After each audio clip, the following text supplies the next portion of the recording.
everyone, it's Brenda. Okay, yesterday I said I was going to paint today, and I asked for some paint colors.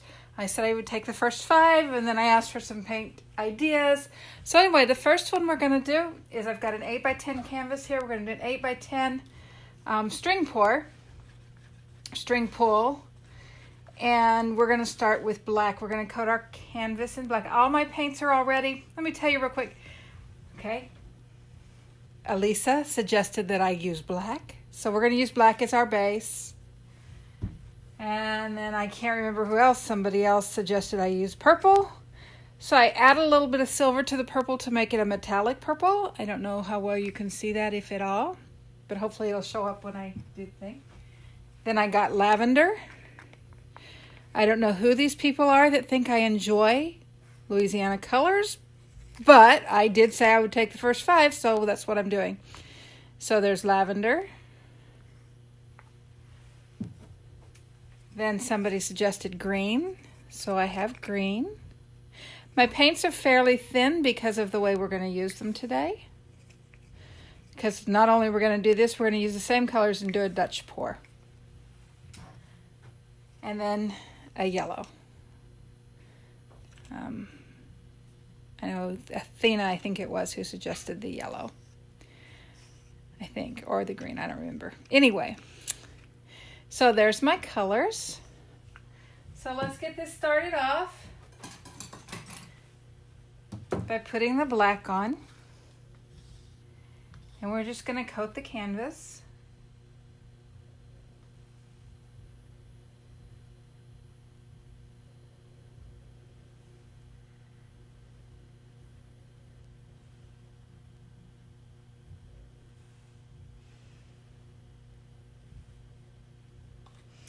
Let's see if that's enough. I have a habit of not using enough, but we're going to see. And again, sometimes I use way too much. So we want to coat all the edges of all the canvas, and we'll go all the way up to the edges and try to even get it to go kind of over the edges. Black is sometimes hard to get around the canvas because it does show through if you don't get enough. But since we're also going to be adding other colors, it'll be okay.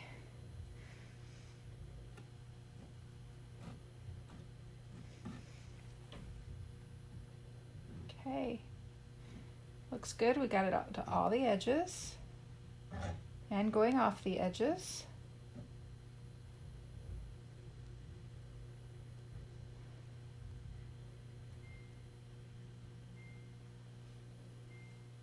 All right.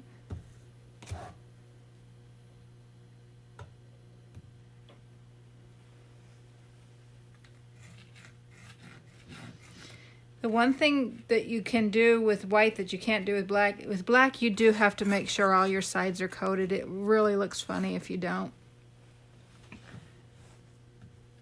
They don't have to be heavily coated, but you do want to have black paint on all your sides.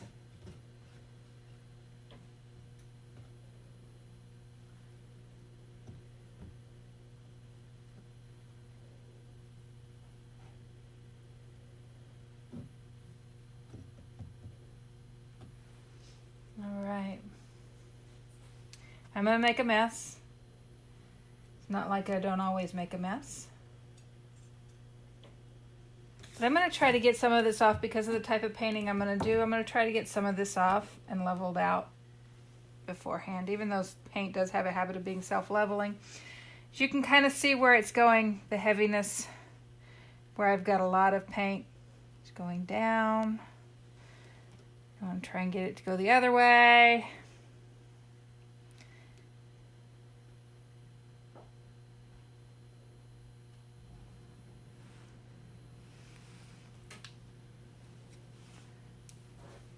And I'm going to bring it around.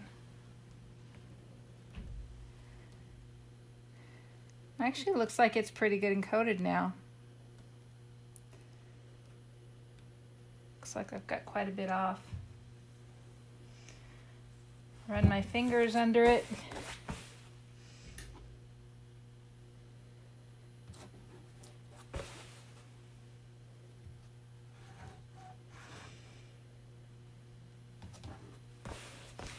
All right, then we'll hit it with the heat gun. Actually, we're going to we're going to play around. We're going to use the torch.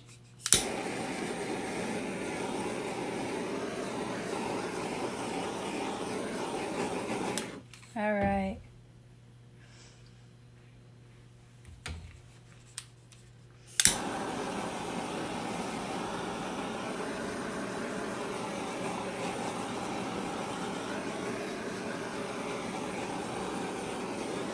Okay, now it looks like I got all the air bubbles out.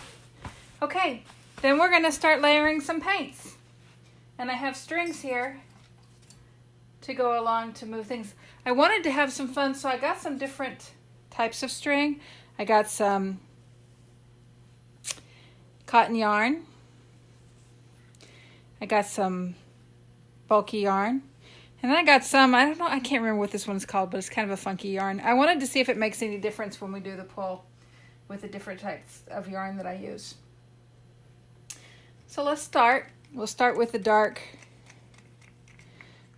purple. And we'll start about here, and we're going to just do a line across. Okay. We'll come down here and do the same thing with the lavender.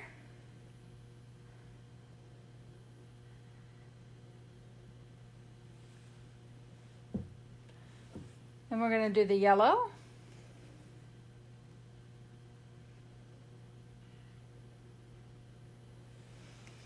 And then we're going to go a little bit farther down from that actually to do the green.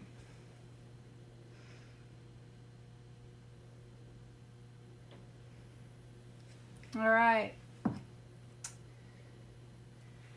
So let's put this bulky one in this dark. This one in the light. And what we're doing, as you can see, is I'm just placing the yarn on the paint. Then we're going to do this one on the yellow.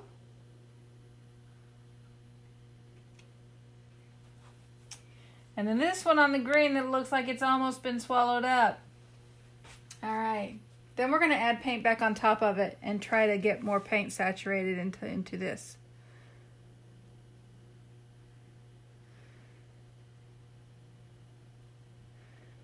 Okay, this one might not have been the greatest idea, but we will see.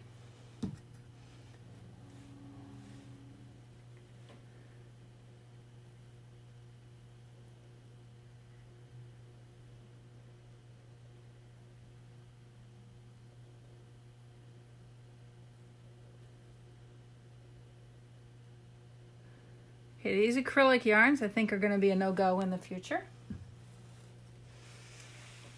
Let's see what we can do with this little cotton yarn.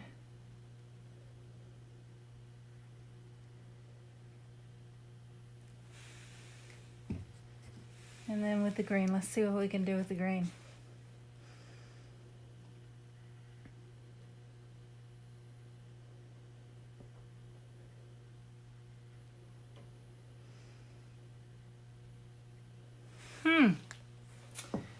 Okay. So what we're going to do with this, now that we have this, so we're just going to take our little stick and we're going to drag. We're going to start with this one up here, and we're going to drag our way down. And let's see what we end up with as we drag down our colors.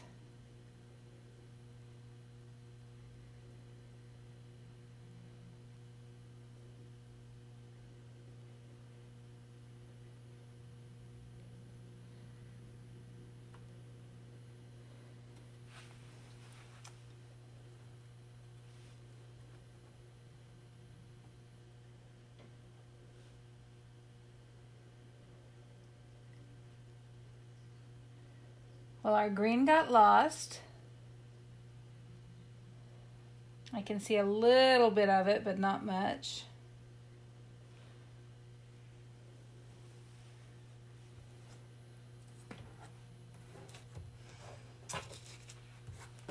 Really sorry I lost the greens.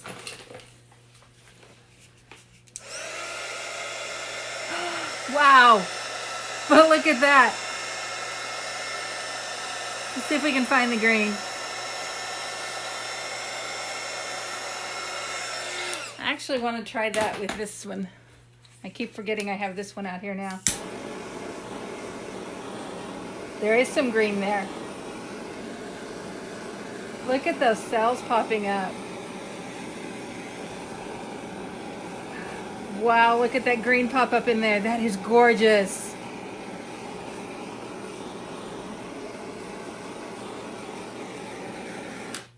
I think I may have heated my paint too much. Uh-oh.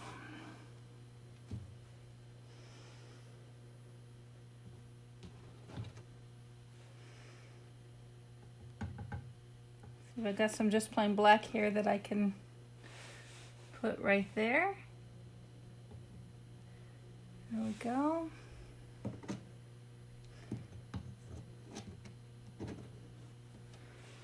A little more up here.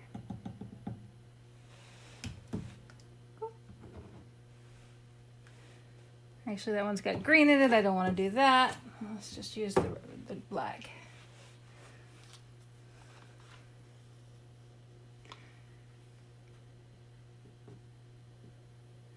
Guys, this one actually turned out really pretty. Really pretty. So I'm going to take the camera down and let you guys see if we can see what it looks like. I'm sorry I don't have great light today. Sorry, I didn't mean to get my finger in there. I like to take the camera down.